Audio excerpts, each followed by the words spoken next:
Hi అండి, అందరికీ నమస్తే. వెల్కమ్ బ్యాక్ టు మనందరి వంట. ఈరోజు మనం గుమగుమలాడిపోయే ఎంతో రుచిగా ఉండే రవ్వ పొంగల్ చూడబోతున్నామండి. మరి చూసేద్దామా?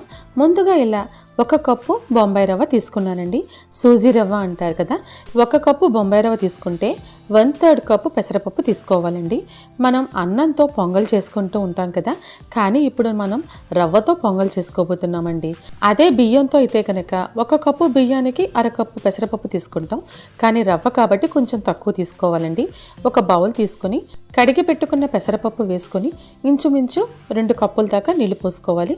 ఇప్పుడు స్టవ్ మీద పెట్టి హై ఫ్లేమ్లో పెట్టి ఉడుకు వచ్చేంత వరకు, అంటే బుడగలు వచ్చేంత వరకు మనం ఉడికించుకోవాలి.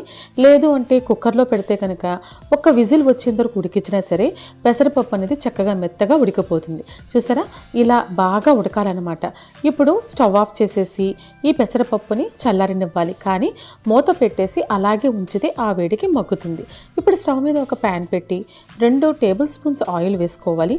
అలాగే కొంచెం నెయ్యి వేసుకొని 1 స్పూన్ జీలకర్ర, 2-3 లవంగాలు, కొన్ని జీడిపప్పు పలుకులు వేసుకోవాలండి. వీటిని దూరగా వేయించుకోవాలి. చివర్లో మనం తినేటప్పుడు ఈ జీడిపప్పు పలుకులు మనకి తగులుతూ నోటికి బాగుండాలనుకుంటే కొంచెం తీసి పక్కన పెట్టుకోవాలి. తర్వాత కొంచెం కరివేపాకు, చిన్నగా అంటే చాలా చిన్నగా కట్ చేసుకున్న అల్లం ముక్కలు, లేదంటే అల్లాన్ని తురిమినా సరే బాగుంటుందండి. మనం చేసుకునేది పొంగల్ కాబట్టి ఈ ప్రొసీజర్ అంతా ఖచ్చితంగా ఉండాలండి. కొన్ని మిరియాల గింజలు, 4-5 పచ్చిమిరపకాయలు పొడవుగా కట్ చేసుకుని వేసుకోవాలి.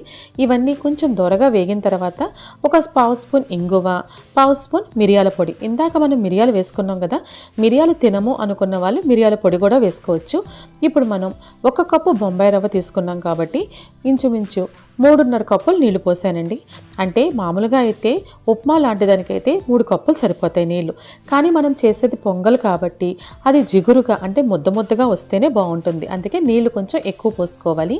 ఇప్పుడు మనం ఇందాక ఉడికించి ఉంచుకున్నాం కదా పెసరపప్పు, అది వేసుకోవాలండి. ఆ నీళ్లతో సహా వేసుకోవాలి. ఈ పెసరపప్పు సగం వరకు ఉడికిపోయిందండి, కానీ ఈ పొంగల్ అనేది మనకు రుచిగా ఉండాలంటే పెసరపప్పు పలుకుగా కాకుండా ముద్దగా ఉంటేనే బాగుంటుంది. మూత చూసారా, కొంచెం పక్కకు పెట్టుకోవాలి, అంటే ఆవిరి బయటకు పోతూ ఉండాలి. లో ఫ్లేమ్లో పెట్టుకుంటే ఈ ఎసరు అనేది ఉడికిపోయి బయటికి పోకుండా అంటే పొంగిపోకుండా ఉంటుంది.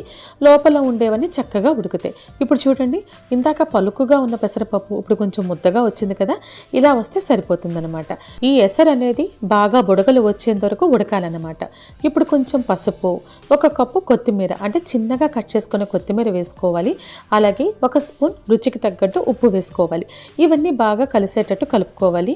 ఇప్పుడు నేను వేసినవన్నీ వేస్తే కనుక బియ్యంతో చేసిన, రవ్వతో చేసిన, దేంతో చేసిన పొంగల్ అనేది చాలా రుచిగా ఉంటుందండి.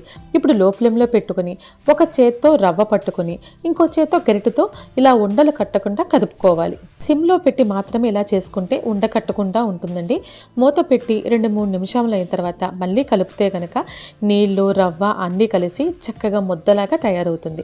మనం బియ్యంతో చేసుకుంటాం కదండి, కాకపోతే ఏదైనా ఉపవాసాలప్పుడు లేదంటే పూజలు చేసుకున్నప్పుడు మనం అన్నం తినకూడదు అనుకున్నప్పుడు ఇలా రవ్వతో చేసుకుంటే కనుక భలే టేస్టీగా ఉంటుందండి.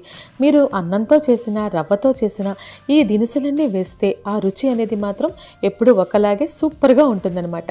చివర్లో కొంచెం నెయ్యి వేసుకుంటే వేడి వేడి రవ్వ పొంగల్ రెడీ అయిపోయిందండి. మనం అలా తినేస్తే కనుక ఆహా చాలా బాగుంటుందండి. లేదు చల్లారినా పర్వాలేదు అనుకుంటే ఇలా ఒక గిన్నెలో అంటే మౌల్డ్ షేప్లో మనం ఏ గిన్నెలో పెడితే అలా వస్తాయి కదా, అలా అన్నమాట. చుట్టాలు వచ్చినప్పుడు కూడా ఇలా చేసి పెడితే చాలా ఇష్టంగా తింటారండి. ఈ రవ్వ పొంగల్ని కొబ్బరి చట్నీతో కానీ లేదు అంటే కనుక సాంబార్తో కానీ తింటే అబ్బబ్బబ్బా రుచి మర్చిపోలేరండి. మీరు కూడా ట్రై చేస్తారా? మరి మీకు నచ్చిందండి నా రెసిపీ? మరింత ఆలస్యం, మీరు కూడా చేసేయండి.